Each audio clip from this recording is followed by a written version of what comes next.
Present నీ జీవితంలో నువ్వు ఎదుర్కొంటున్నటువంటి పరిస్థితులను బట్టి, అంటే శరీర సంబంధంగా చెప్తున్నా, కొంతమంది ఆత్మీయ జీవితంలో ఎదుర్కొంటున్న శోధనలను బట్టి, మన శారీరక ఆత్మీయ జీవితాలకు సంబంధించి మనం ప్రజెంట్ ఎదుర్కొంటున్న పరిస్థితులను బట్టి కొంతమంది ఇబ్బంది పడతా ఉంటారు. కొంతమంది కంగారు పడతా ఉంటారు, కలతలో ఉంటారు, కలవరంలో ఉంటారు, నిద్రపోరు, వేదన పడతా ఉంటారు.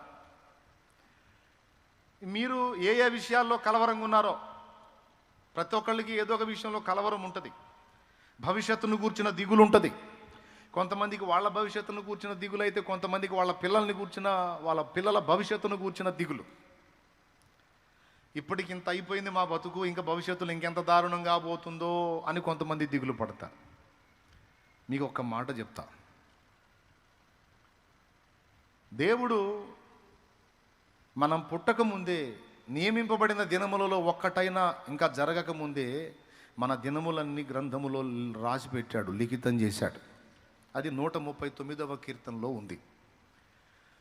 ఇందులో 2 విషయాలు గుర్తుపెట్టుకోవాలి. నంబర్ 1, పాపులమైన మనల్ని క్రీస్తులో ఏర్పరచుకోవటం అనేది ఒకటి, క్రీస్తులోనికి వచ్చిన మన భవిష్యత్తు 2. మళ్ళీ ఒకసారి చెబుతాం, మీకు మళ్ళీ ఒక పట్టాన్ని అర్థం కాకపోవచ్చు. పాపులమైన మనం రక్షణ పొందటానికి క్రీస్తునందు మనల్ని ఏర్పరచుకొనుట అనేది ఒకటి, క్రీస్తులో ఏర్పరచబడిన మన భవిష్యత్తు, భౌతిక మరియు ఆత్మీయ భవిష్యత్తు.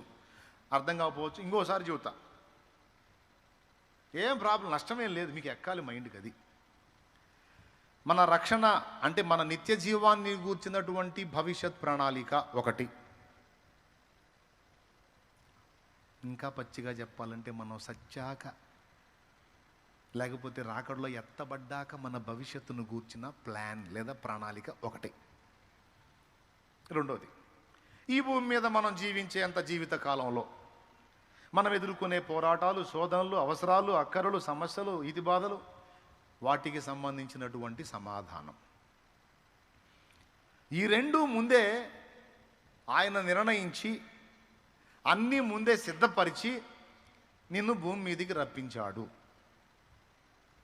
3 సార్లు చెప్పా. ఇంక అర్థం కాకపోతే ఇక నీ కర్మ, నేను చెప్పలేను. అర్థమైతే స్తోత్రం చెప్పు. 2 భవిష్యత్తులను గూర్చి దేవుడు ముందే ప్రణాళికలు సిద్ధం చేసి కావలసిన వాటన్నిటిని ఏర్పరచి కూసున్నాడు. అకాయ్ అనాయ్, అనవసరంగా నువ్వు నేను మనం కలవరపడటమే. ఏది, నువ్వు ఏ సమస్యను ఎదుర్కొంటున్నా సరే మనం పడే కలవరాలన్నీ అనవసరమే. ఎందుకంటే క్రీస్తు యేసునందు ఏర్పరచబడిన మనకి మరణానంతర జీవితమే కాదు, మరణానికి ముందున్న జీవితంలో కూడా కావలసిన వాటన్నిటికీ అన్నీ ముందే సిద్ధపరచబడి ఉన్నాయి అనేది దేవుని వాక్యం. ఇప్పుడు ఉదాహరణకి, దావీదు పుట్టకముందే దావీదుకి ఇశ్రాయేలు సింహాసనాన్ని సిద్ధం చేశాడు. తెలుసా మీకు? సౌలు రాజు పరిపాలన మొదలుపెట్టి 2వ సంవత్సరంలోనే సమూయేలు చెప్పాడు, దేవుడు తన చిత్తానుసారమైన మనస్సు గల యొక్కని కనుగొన్నాడని. అప్పటికి దావీదు పుట్టలేదు. దావీదు పుట్టల, ఇంకా 8 ఏళ్ల తర్వాత పుడతాడు దావీదు. పుట్టి పెద్దవాడు కావాలి. మొత్తం సౌలు ఇశ్రాయేలు ఏలిన కాలం 40 సంవత్సరాలు. మొత్తం సౌలు ఇశ్రాయేలు ఏలిన కాలం 40 సంవత్సరాలు. దావీదు రాజైనప్పుడు 30 ఏళ్ల ఈడు గలవాడు. దావీదు రాజైనప్పుడు అంటే దావీదు పుట్టక ముందే 10 ఏళ్లకు ముందే సౌలు రాజు. ఏమైనా అర్థమైందని నేను చెప్పింది? దావీదు అనేవాడు పుట్టక ముందు 10 ఏళ్లకు ముందే సౌలు రాజు. అర్థమైందా? సౌలు రాజు అయిన తర్వాత ఇంచుమించు 10 ఏళ్లకు పుట్టాడు దావీదు. కానీ దావీదుని ఎప్పుడు ఏర్పరచుకున్నానన్నాడు సమూయేలుతో? సౌలు 2వ సంవత్సరం పరిపాలనలో ఉన్నప్పుడు చెప్పాడు. అంటే ఇంకా దావీదు పుట్టల, కడుపును కూడా పడలా. ఇది జరిగిన 8 ఏళ్లకు పడతాడు కడుపులో. అంటే దావీదు అనేవాడు ఇంకా భూమి మీద రాకమునిపే, భూమి మీదకి రాకమునిపే ఇశ్రాయేలు సింహాసనాన్ని ముందే సిద్ధపరిచి పెట్టాడు దేవుడు. ఏమైనా అర్థమైందా నేను చెప్పింది? మరి ఇప్పుడు నువ్వు ఏ దేవుడిని ఆరాధిస్తున్నావు? ఏ దేవుడిని ఆరాధిస్తున్నావు? దావీదు ఏ దేవునికి సాగిలపడ్డాడో, సాష్టాంగపడ్డాడో, ప్రార్థన చేశాడో, మ్రొక్కాడో, ఆరాధించాడో, విశ్వసించాడో అదే దేవుని యందు ఇప్పుడు నువ్వు విశ్వాసం ఉంచావు. దావీదు దేవుడే నీ దేవుడు కూడా. ఇంకా చెప్పాలంటే అసలు ఉన్న దేవుడు ఆయనే, సత్యదేవుడు ఆయనే, నిత్య దేవుడు ఆయనే. ఆమేన్, ఆమేన్. మరి దావీదు రాకముందే మొత్తం ఫ్యూచర్ మొత్తాన్ని డిజైన్ చేసి పెట్టాడే. దావీదుకి ఎన్ని రకాల దాడులు అవుతాయో, ఎదురవుతాయో, ఆ దాడుల్లో దావీదుని ఎలా తప్పించాలో, ఎక్కడెక్కడ ఏ విధంగా అతను తప్పించబడటానికి సమయోచిత జ్ఞానం ఎలా ఇవ్వాలో మొత్తం డిజైన్ చేసి కూర్చున్నాడు కదా. మొత్తం ముందే చూస్తాడు, రాస్తాడు, అంత పక్కగా ఎక్కడదక్కడ ఫిక్స్ చేసి కూర్చుంటాడు. మళ్ళీ నాకేం సంబంధం లేదని కూర్చుంటాడు దేవుడు. అది ఏమైనా అర్థమైందా నేను చెప్పింది? అర్థమైతే మేధావులే. ఏం చెప్పాను చెప్పండి? అది అర్థమైనట్టు ఫోజు పెట్టారు. చెప్పండి. మొత్తం ముందే చూస్తాడు, రాసి పెడతాడు, మళ్ళీ సంబంధిత సన్నివేశాలకు అవసరమైనటువంటి సహాయాలు మొత్తం ఏర్పాటు చేసి పెడతాడు. మళ్ళీ జరుగుతున్న కథలో నా ప్రేమేం ఏం లేదన్నట్టు మొత్తానికి వెలపట నేను ఉన్నాను అన్నట్టు కూర్చుంటాడు. ఇంకా అర్థం కాలేదా? కనీసం అర్థమైందిలే నన్ను ఫీలింగ్ అన్న ఇవ్వచ్చు కదా. దేవునికి స్తోత్రం. అర్థమైందా? పుట్టింప నీ వంచు, పోషింప నీ వంచు, గిట్టింప నీ వంచు, కీర్తింతును. వట్టి పనికి మాలి నట్టి మానవుల చేపట్టి రక్షింప బాధ్యుండవచ్చు. దట్టమైన కృపను దరిజేరనాకిచ్చి పట్టయి నిలిచుండు ప్రభుడవంచు. కట్టాడ చేకాడ ముట్టుదను కానా పట్టు కొలది నిన్ను ప్రస్తుతింతు. అన్ని కాలంబులనున్నాయే హోవా నిన్నెన్నాదరంబయో కన్న తండ్రి, ఓ మా కన్న తండ్రి. అన్ని కాలంబులనున్న యెహోవా నిన్నెన్నాదరంబయో కన్న తండ్రి.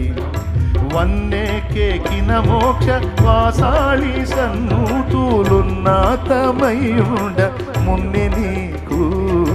అన్ని కాలంబులనున్నాయే హోవా నిన్నెన్నాదరంబయో కన్న తండ్రి, ఓ మా కన్న తండ్రి. దేవునికి మహిమ కలుగును గాక. హల్లెలూయా. గట్టిగా చెప్పండి. ఇప్పుడు ఏమర్థమైంది మీకు? ప్రస్తుతం అనుభవిస్తున్నటువంటి వాటిని నీవు చూస్తున్నావు, కానీ సుదూర భవిష్యత్తులో, సమీప భవిష్యత్తులో దేవుడు నీకు సిద్ధపరిచినవి నీకు అర్థం కాలేదు.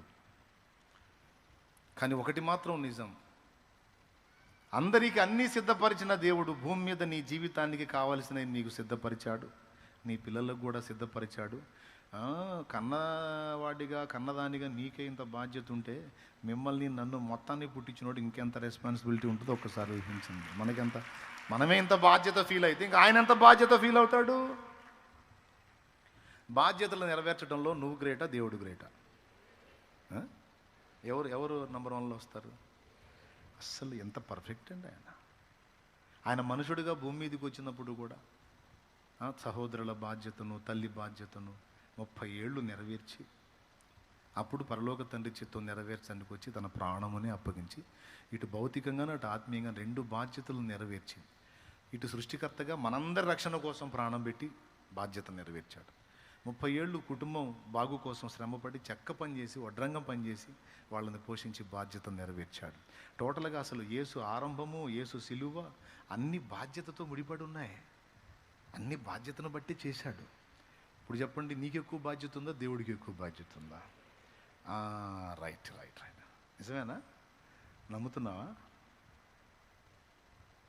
మరి బాధ్యత గల దేవుడు నాకు తోడై ఉన్నాడు, నా భవిష్యత్తుకు డోకా లేదు అనవేమయ్యా? అనవే? అది ఇప్పుడే నైట్ నిద్రపోకుండా ఆలోచిస్తూ ఉంటావు నువ్వు. రేపేం జరిగిద్దో, రేపు ఏం జరిగిద్ది ఏంది? ఈరోజు బాగుంది, రేపు ఇంకా బాగుంటుంది. దేవుణ్ణి బట్టి ఈరోజు స్తోత్రం, రేపు డబుల్ స్తోత్రం. ఎవరిని బట్టి? ఆయనను బట్టి. రేపటి తలపుతో నేడే కలతతో కృంగుట ఎందుకు కలవరముందకు. రేపటి తలపుతో నేడే కలతతో కృంగుట ఎందుకు కలవరముందకు. నమ్మదగినవాడు నీ దేవుడు, సర్వకాలము నిన్ను విడువడు. వాగ్దానమే నీకుండగా భయమేలనే ప్రాణమా, వర్ణింపగా సాధ్యమా నీపైన యేసయ్యకున్న ప్రేమ. నిన్నే పిలచి తనలా మలచే యేసుపై ఆనుకో నా ప్రాణమా, ఆ యేసునే నమ్ముకో అంతరంగమా. యేసుపై ఆనుకో నా ప్రాణమా, ఆ యేసునే నమ్ముకో అంతరంగమా. హృదయమా నా హృదయమా, యేసయ్య ప్రేమను గాంచుమా, యేసయ్య ప్రేమను గాంచుమా. ప్రాణమా ప్రాణమా నా ప్రాణమా, యేసయ్య స్నేహము గోరుమా, యేసయ్య స్నేహము గోరుమా. నిన్నే తలచి నిన్నే వలచి దేవుడే మనుషుడైన చిత్రము చూడుమా, ఆ దేవుడే చిత్రము చూడుమా. దేవుడే మనుషుడైన చిత్రము చూడు నీ భవిష్యత్తు కోసం. ఆ దేవుడే దీనుడైన చిత్రము చూడు. అది చేసినోడు ఇది చేయలేడా? నీ భవిష్యత్తు కోసం భూమి మీదకి వచ్చి ప్రాణం పెట్టినోడు బతికే 4 రోజులకి నీకు సపోర్ట్ చేయడా? ఎంతమందికి విశ్వాసం ఉంది? మరెందుకు దిగులు పడుతున్నావు? మరెందుకు టెన్షన్ పడుతున్నావు? మరెందుకు నిద్ర లేకుండా ఇబ్బంది పడుతున్నావు? మరెందుకు తిండి మానేసి తిరుగుతున్నావు? మరెందుకు భయపడతా ఉన్నావు? ఊరుకూరుకునే ఎందుకు టెన్షన్ పడుతున్నావు? పోనీ ఇంతసేపు దడపడి సమస్య నువ్వేమైనా డీల్ చేస్తావా? జరిగిపోయిన వాటిని నువ్వు మార్చగలవా? జరగబోయే భవిష్యత్తును నువ్వు శాసించగలవా? దేవుణ్ణి బట్టి శాసించగలవు. దేవుణ్ణి పట్టుకుంటే. దేవుణ్ణి పట్టుకోకుండా దిగులు పడ్డావు అనుకో, ఏ సమస్య గురించైనా భవిష్యత్తు కూడా పాడు చేసుకుంటావు. బిడ్డ గుర్తుపెట్టుకో, ఏదన్నా నువ్వు ఆశించింది ఒకటి నీకు అందలేదనుకో, అంతకంటే శ్రేష్టమైంది ఏదో ఇవ్వబోతున్నాడు. ఏదన్నా నువ్వు పొందుదాం అనుకున్నా నీకు దక్కలేదని, అంతకంటే శ్రేష్టమైంది అది గుర్తుపెట్టుకో. ఎందుకంటే ఫినిషింగ్ టచ్. దేవుడు నిన్ను ప్రేమిస్తున్నాడు పిచ్చిదానా. దేవుడు నిన్ను ప్రేమిస్తున్నాడు. ఎంత ప్రేమో నువ్వు అంటే ఆయనకి. అందుకే నిన్ను ప్రేమిస్తున్నాడు కాబట్టి నువ్వు అడిగినవన్నీ చేయటల్లా. నువ్వు అడిగినవన్నీ చేశాడనుకో దేవుడు ప్రేమించినట్టు కాదు, నీ మీద పగబట్టినట్టు. మనం అడిగినవన్నీ చేశాడనుకో దేవుడు ప్రేమించినట్టు కాదు, పగబట్టినట్టు. ఎందుకంటే మనం అడిగే వాటిలో చాలా వరకు మన ఇల్లు మనమే తగలబెట్టుకునే ఉంటాయి. ఎందుకంటే మన తెలివది. మనం అడిగే వాటిలో చాలా మనమే అగ్గిపుల్ల గీసుకునే ఉంటాయి. అది మన తెలివి. అందుకని ఆయన మన నాన్న కాబట్టి, తండ్రి కాబట్టి, ప్రేమ కలిగినోడు కాబట్టి, ప్రేమను బట్టి నువ్వు అడిగినవన్నీ చేయడు. అడిగినవన్నీ చేయడు, నువ్వు అడిగిన కాలంలో చేయడు, నువ్వు అడిగిన ప్రకారం చేయడు. నువ్వు అడిగింది క్రమంగా ఉండి నీకు భవిష్యత్తుకు డోకా లేదనుకుంటే ఖచ్చితంగా చేస్తాడు. నువ్వు అడిగింది మంచిదైతే, నీకు యోగ్యమైనదైతే ఖచ్చితంగా చేస్తాడు. నువ్వు అడిగిన టైంలో కూడా చేస్తాడు. లేదు, దేవుడు నీకేదో గొప్పగా చేద్దాం అనుకుంటే నువ్వేదో అంజూరు పాకుల్లాగా తిప్పలు పడితే నవ్వుకుంటాడు. మన తెలివంతా అంజూరు పాకులే. అంజూరు పాకులా అదేంది అనే ప్రశ్న వచ్చింది కదా. వచ్చింది. ఆదాము హవ్వలు వద్దన్న పండు తిన్నప్పుడు వాళ్ళ జ్ఞానం వచ్చింది. ఆ వచ్చిన జ్ఞానం ఎంత గొప్ప జ్ఞానం అంటే, సిగ్గు కప్పుకోవటం అనేది తెలిసింది కానీ ఏం పెట్టి కప్పుకోవాలో తెలియలే. అంజూరు పాకులు తీసుకొని వాటిని చుట్టుకున్నారు. ఆకులు ఎన్ని రోజులు ఉంటాయండి? ఆకులు ఎన్ని రోజులు ఉంటాయి అంటే, మానవుడికి జ్ఞానం వచ్చింది కానీ అది అల్పమైన జ్ఞానం. అర్థమైందా? ఏది బెస్ట్? దేవుడు వేసాడు చూడండి. ఒక్క దెబ్బకి 2 పిట్టలు అంటారు కదా. అట్లాగా ఒక పశువుని బలిచ్చి వారి పాపాలకు ప్రాయశ్చిత్తం చేశాడు. ఓకేనా? ఒక పశువుని బలిచ్చి వారి పాపాలకు ప్రాయశ్చిత్తం చేసి వాళ్ళ మీదకి రావాల్సిన మరణాన్ని పశువు మీదకి రప్పించాడు. దీనికి క్రీస్తు మన పాపాల కోసం బలయ్యేదానికి ముంగుర్తుగా, సాదృశ్యంగా స్టార్టింగ్లోనే చూపించాడు. ఏమైనా అర్థమైందా? వీళ్ళకు బదులు ఒక పశువు, అలా మనకు బదులు దేవుడు తానే బలయ్యేటువంటి ఘట్టం ముంగుర్తుగా అక్కడ చూపించాడు. వాళ్ళ పాపాలకు ప్రాయశ్చిత్తం దాని మరణంలో చూపించాడు. దాని చర్మాన్నే తీసుకొని వాళ్ళ దేహాలకి కచ్చడాలుగా చేశాడు. చర్మపు చొక్కాయిలు తెలుసా మీకు? వాటి వల్ల ప్రయోజనం 3 కాలాలు క్షేమం. చలికాలం నువ్వు చర్మపు చొక్కాయలు వేసుకుంటే వెచ్చగా ఉంటుంది. వేసవి కాలంలో నువ్వు చర్మపు చొక్కాయలు వేసుకుంటే చలవ. వర్షాకాలంలో వేసుకుంటే తడవవు. చూసావా? మనోళ్ళు ఏం చేశారు? దేవుడు ఏదో చేద్దాం అనుకుంటాడు, మనం ఏదో అడుగుతాం. ఆయన అంటాడు, ఏం మనిషిరా, నేను ఎక్కడో ఉంచుదాం అనుకుంటాను, నువ్వేందిరా అంత ప్లాట్ఫారం ఎవరని చెబుతావు అంటాడు. ఏమన్నా అర్థమైందా? కాబట్టి దేవుడు నీకు ఒకటి చేయలేదు, నీకు ఒకటి ఇవ్వలేదు, ఒకటి కార్యం జరగలేదు అంటే, నిన్ను ప్రేమించే దేవుడు నీకు ఎందుకు అందనిలా? నిన్ను ప్రేమించే దేవుడు ఆ పరిస్థితిని నీకు ఎందుకు అనుమతించాడు? దాని వెనక నీకు ఇంకా శ్రేష్టమైంది దాచిపెట్టాడు. అర్థమై కొడుతున్నావా లేకపోతే నేను ముగించానని కొడుతున్నావా? అర్థమైతే గట్టి కొడు మరే. హల్లెలూయా. లైవ్లో ఉన్నవాళ్ళు, జూమ్లో ఉన్నవాళ్ళు కూడా చెప్పండి, దేవుడు నీకు ఇంకా శ్రేష్టమైన దాన్ని దాచి ఉంచుతాడు. నీ పిల్లలకు కూడా చెప్పు, వాళ్ళు ఏడుస్తూ ఉంటారు, కృంగిపోతూ ఉంటారు, నేను ఇది అనుకున్నాను మమ్మీ, నాకు ఇది కాలేదు, డాడీ నాకు ఇది కాలేదు, అరే ఎవడను, ఇంకా శ్రేష్టమైనవి, ఇంకా శ్రేష్టమైనవి. యెషయా అనుకున్నాడు, ఆ మందను కాసుకొని బతికితే చాలాడు, ఆ చిన్న మందను కాసుకొని బతికితే, రే వాడు యుద్ధానికి కూడా పనికి రాయి, నువ్వు గొర్రెలకు పోరా, గొర్రెలకు పో, ఆ మందను కాసుకొని బతికితే చాలు అనుకున్నాడు. కానీ ఇశ్రాయేలు సమూహం అంతా, ఇశ్రాయేలు మందంతటిని కాయటానికి దేవుడు ఏర్పరచుకున్న పాత్ర దావీదని యెషయాకి తెలియదు.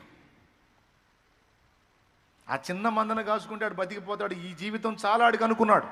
అందుకే మిగిలిన కొడుకులందరినీ తీసుకొచ్చాడు.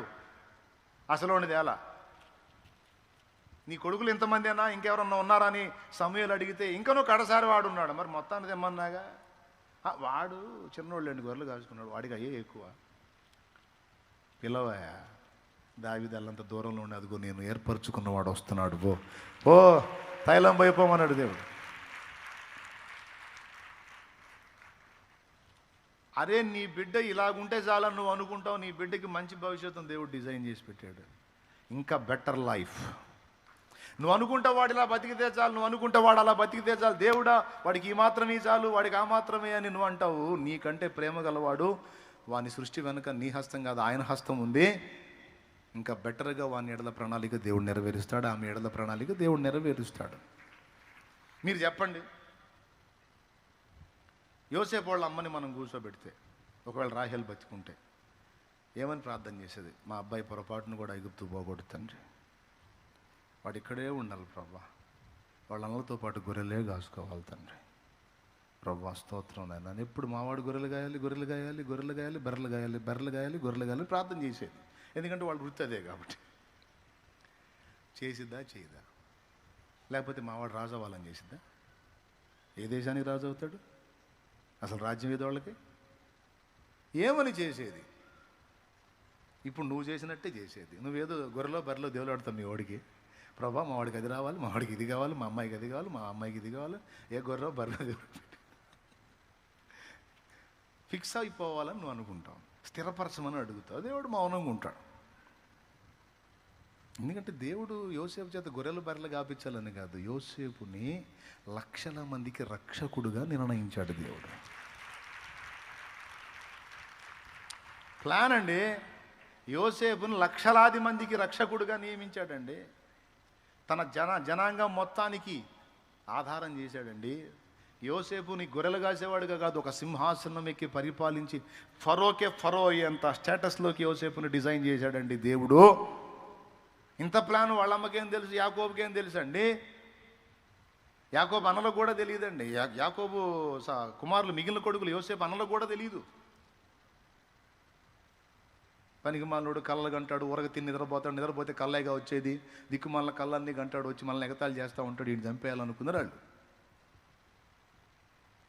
కానీ ఆ వ్యక్తి విషయంలో దేవుని ప్లాన్ ఏంటి? యోసేపు వాళ్ళు అమ్ముంటే ఏమని అడిగేది? మీరు చెప్పండి, ఏమని అడిగేది? మావాడు రాజు అవ్వాలంటే గొర్రెలు మంచిగా సమృద్ధిగా అభివృద్ధి చెందాలి తండ్రి, చాలా విస్తారమైన మందలు కావాలి, గొర్రెలే గాయాలని అడిగిద్దా? ఏం అడిగిద్ది? ఇప్పుడు నువ్వేం అడుగుతున్నావు అదే అడిగిద్ది. నువ్వేదో అనుకుంటావు అదే జరగాలి మా వాడికని అనుకుంటావు. జరిగిస్తే స్తోత్రం, జరిగించకపోతే గుర్తుపెట్టుకో, గొర్రెలు మందలు పశువులు కాదు, మనుషుల్ని గాయబోతున్నాడు. మనుషుల్ని గాయబోతున్నాడు. దేవుడు కార్యాలు జరగబోతున్నాయి. నువ్వు ఊహించని మలుపులు తిరగబోతున్నాయి. నువ్వు అనుకొనని కార్యాలు జరగబోతున్నాయి.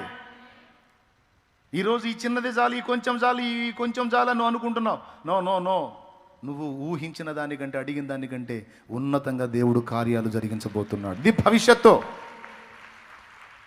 అది నీ తలంపుల్లో ఉండాల్సింది, అది నీ ఆలోచనలో ఉండాల్సింది. అది ఇది మిస్ అయిందా, మరి శ్రేష్టమైంది అనే అనుకోవాలి. కానీ అనుకున్నది దక్కల. ఇంక నేను ఎందుకు బతకాలి? నీ బొంద, అంతకంటే శ్రేష్టమైన జీవితాన్ని నా తండ్రి నీకు సిద్ధపరిచాడు, నీ బిడ్డలకు సిద్ధపరిచాడు. నీ భవిష్యత్తు ఆశీర్వాదకరంగా ఆయన ప్లాన్ చేసుకొని ఉండొచ్చు. కాబట్టి నా జీవితం అంతే. నేను ఊహించలేదు కదా, అందుకే స్టార్టింగ్ ఆ పాట పాడుకున్నా. మరి పాడే కదా, ఇంకొద్దులే, టైం అయిపోయింది కదా, ప్రార్థన చేస్తాను. దేవునికి స్తోత్రం. కాబట్టి మీరు ఎంతమంది అర్థం చేస్తున్నారేమో, నిన్ను ప్రేమించి నీకై ప్రాణం ఇచ్చిన నా ప్రభువు, నీ భవిష్యత్తుకే భూమి మీదికి దిగొచ్చి సిలువ నీకు ప్రాణం పెట్టి నీ భవిష్యత్తుకు డోకా లేకుండా నీకు రక్షణ మార్గాన్ని వేసిన ప్రభు, ఈ భూమి మీద కూడా నువ్వు ఎదుర్కొనే రకరకాల పరిస్థితులన్నిటికీ తప్పించుకోవడానికి మార్గాలు వేశాడు, నీకు సహాయం అందడానికి దారులు వేశాడు.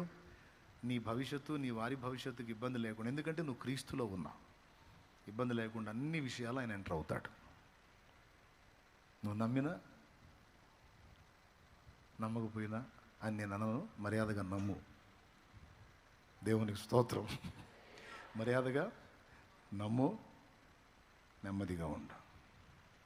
ఆఖరికి చావైనా సరే, నీకెంత కంపెనీ జబ్బున్నా ఆయన సెలవు లేకుండా సాగు కూడా రాదు. అంతే. దేవుడు స్వస్థపరచగలడు.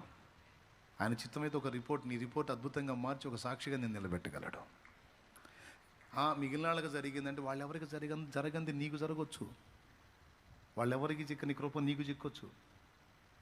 వాళ్ళెవరికి దక్కని భాగ్యం నీకు దక్కొచ్చు. కరోనా టైంలో 70 శవాలు లేచిపోయినాయి కిరణ్ చుట్టుపక్కల, 70 శవాలు.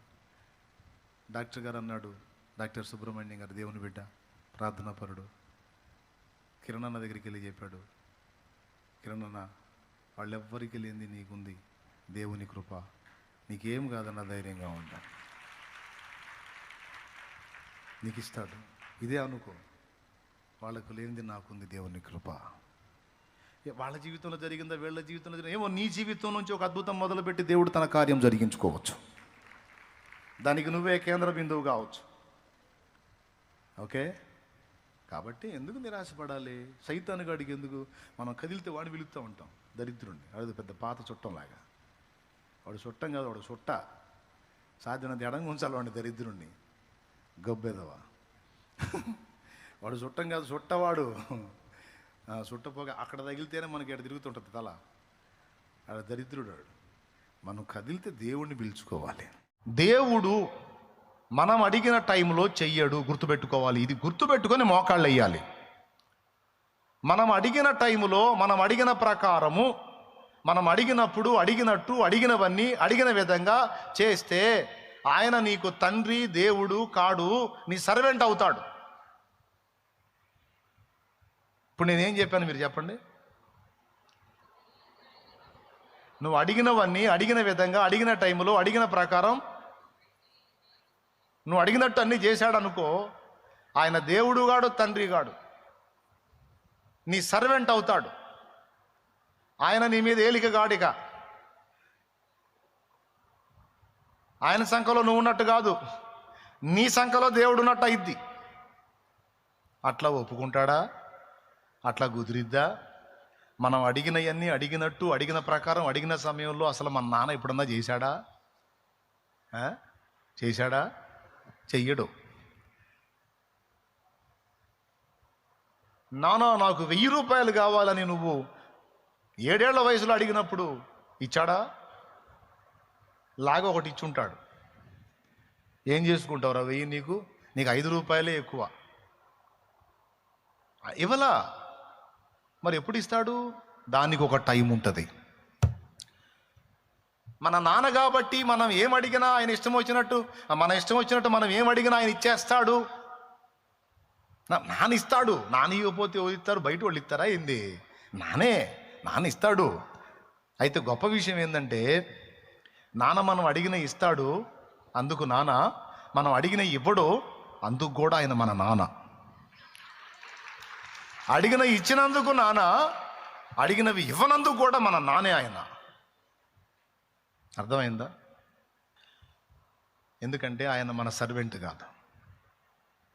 ఆయన మనకి ఎప్పుడు ఏది అవసరమో, ఎందుకు అవసరమో, ఏ టైములో అవసరమో ఆ టైము చూస్తాడు, మన నిరీక్షణ చూస్తాడు, మనల్ని పరీక్షించుకుంటాడు, మన పట్టుదలని చూస్తాడు, మన ఆసక్తిని చూస్తాడు, దాని విషయం, దాని విలువ మనకు అసలు ఎంత అర్థమైందో చూస్తాడు. వాళ్ళకి చెప్పాడు, వాళ్ళకి అర్థమైంది, కనిపెట్టారు.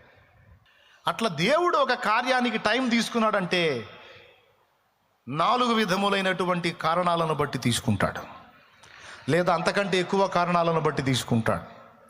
మనకంత దడ. నేను అడిగాను అయిపోవాలి. నేను ఇవాళ ఉద్యోగం అడిగాను, రేపే రావాలి. అయ్యిద్ది. ఒకవేళ ఆయన చిత్తం అయితే రేపే ఇవ్వచ్చు, కార్యం జరగవచ్చు, ఎల్లుండే జరగవచ్చు కార్యం. దాని అవసరతను బట్టి, నీ పరిస్థితిని బట్టి, నిర్ణయ కాలాన్ని బట్టి ఆయన సంకల్ప ప్రకారం ఇస్తాడు. అయితే గమనించాల్సింది ఏంటంటే, ఒక కార్యాన్ని దేవుని యొద్ద పొందుకోవటానికి నువ్వు దేవుని ముందుకెళ్ళి మోకాళ్ళు ఊనినప్పుడు అది నీవు సిద్ధింపజేసుకునేంత వరకు వదలక ప్రార్థించాలి, విసుకక ప్రార్థించాలి. అది ఎన్ని రోజులన్నా బట్టని కూర్చోవాలి. 10 దినాలు ఎందుకు అని ప్రశ్నించుకున్నాను. ఏమయ్యా, ఒక రోజు ఇచ్చేయచ్చుగా, 2 రోజులు ఇవ్వచ్చు, కనీసం 4వ రోజు ఇవ్వచ్చుగా. మేము అప్పుడప్పుడు 3 రోజులు ఉంటుంటాం. మనం గట్టిగా పట్టుబట్టామంటే 3 రోజులు మన ఫాస్టింగ్. ఇక అంత మించితే కష్టం. అట్లా 3 రోజులు ఇచ్చేయచ్చుగా. ఎప్పుడు ఇవ్వాలో నువ్వా నాకు చెప్పేది? దేవుని సమాధానం. ఎప్పుడు ఇవ్వాలో నాకు నువ్వా చెప్తావు? ఎప్పుడు ఇవ్వాలో నాకు తెలుసు.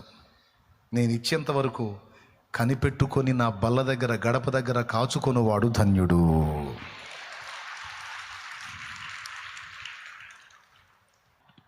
అది నీ కుటుంబ సమస్య అయినా, అప్పుల బాధ అయినా, ఆర్థిక ఇబ్బంది అయినా, శరీర రోగమైనా, వ్యక్తుల్లో మార్పు అయినా, నీ కుటుంబ సభ్యుల్లో మార్పు అయినా,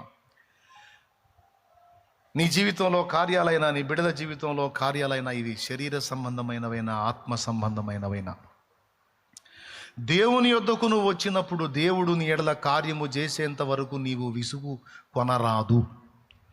విస్మరించరాదా? ఎన్ని అడిగినా ఏం మారట్లా, ఎన్ని చేసినా ఏం జవాబు రావట్లా, ఎంత కనిపెట్టుకున్న విసుగొస్తుంది కానీ ఏం కార్యం జరగట్లా అనే ఫీలింగ్లోకి నువ్వు వెళ్ళరాదు. వెళ్ళావా?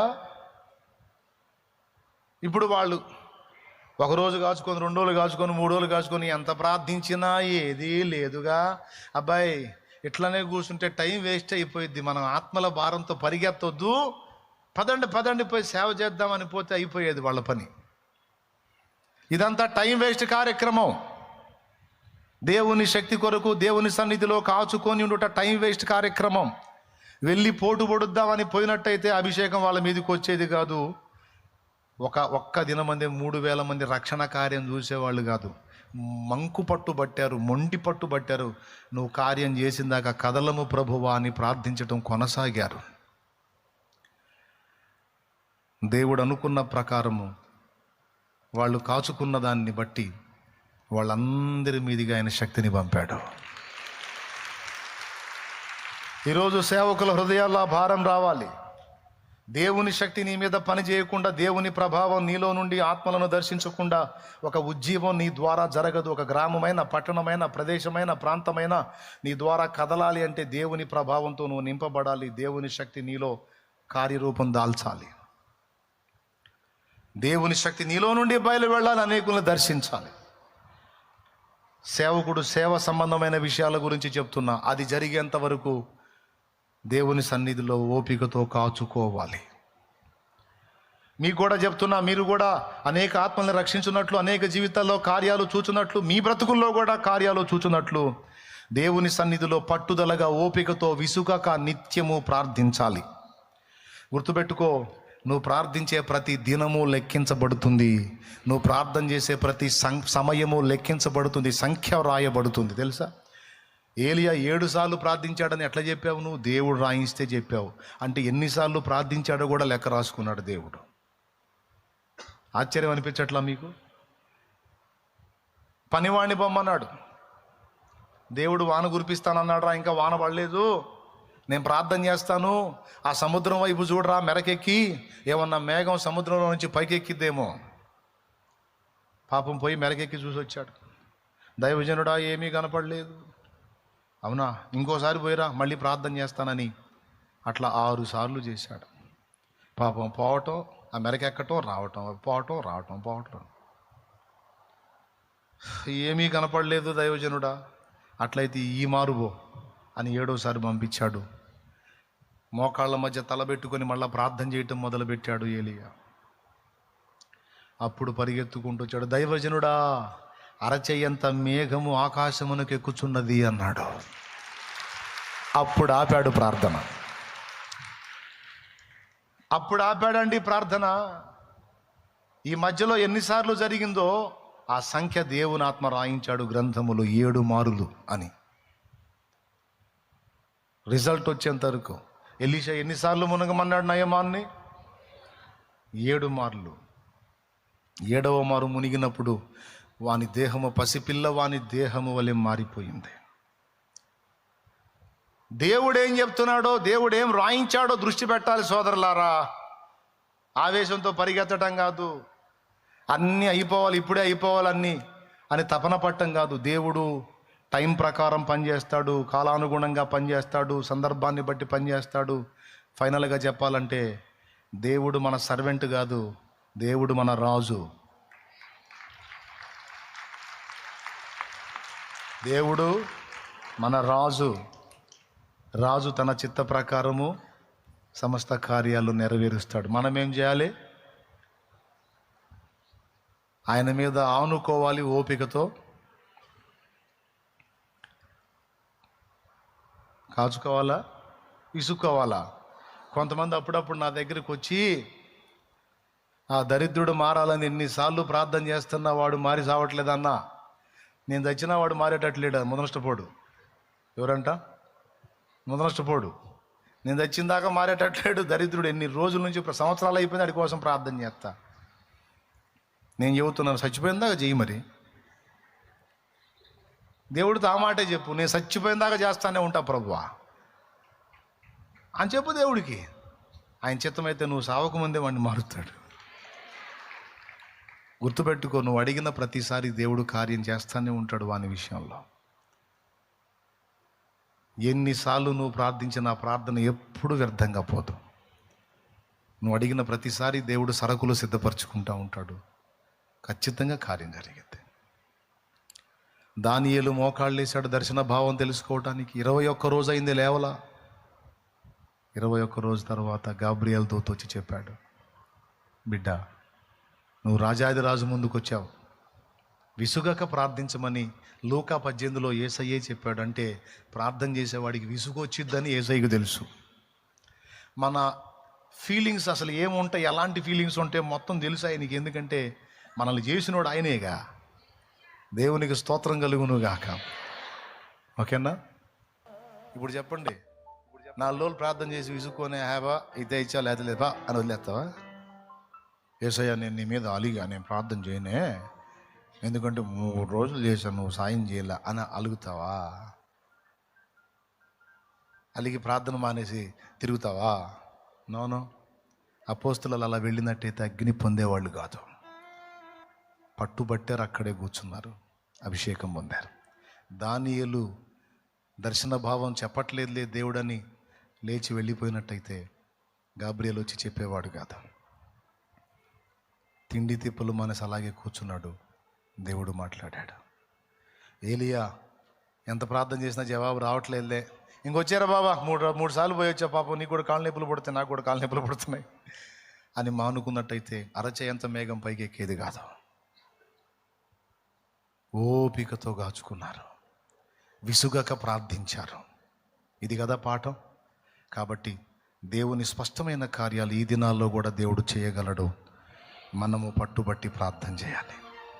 దేవుని శక్తి దిగి వచ్చినట్లు మనం ప్రార్థన చేయాలి. దేవా, నీ శక్తిని దిగిరాని అయ్యా, నీ ప్రభావాన్ని దిగిరాని ప్రభువా, నా జీవితంలో నీ కార్యాలు జరగాలి. అన్యజనులు నన్ను చూసి నవ్వుతున్నారు, నీ దేవుడేడి అని అడుగుతున్నారు. ప్రభువా, నా దేవుడు ఎలాంటి వాడో, ఎంత శక్తిమంతుడో, నా నష్టాన్ని కూడా లాభంగా ఎలా మార్చగలడో, నా వైఫల్యాన్ని విజయంగా ఎలా మార్చగలడో, నా ఎడల ఎలాంటి కార్యాలు జరిగించగలడో, నన్నెంత మహిమకరంగా నిలబెట్టగలడో వాళ్ళు తెలుసుకోవాలి. ప్రభువా, బలవంతుడా, నీ బాహువు చాపయ్యా, నీ కార్యాలు జరిగించయ్యా.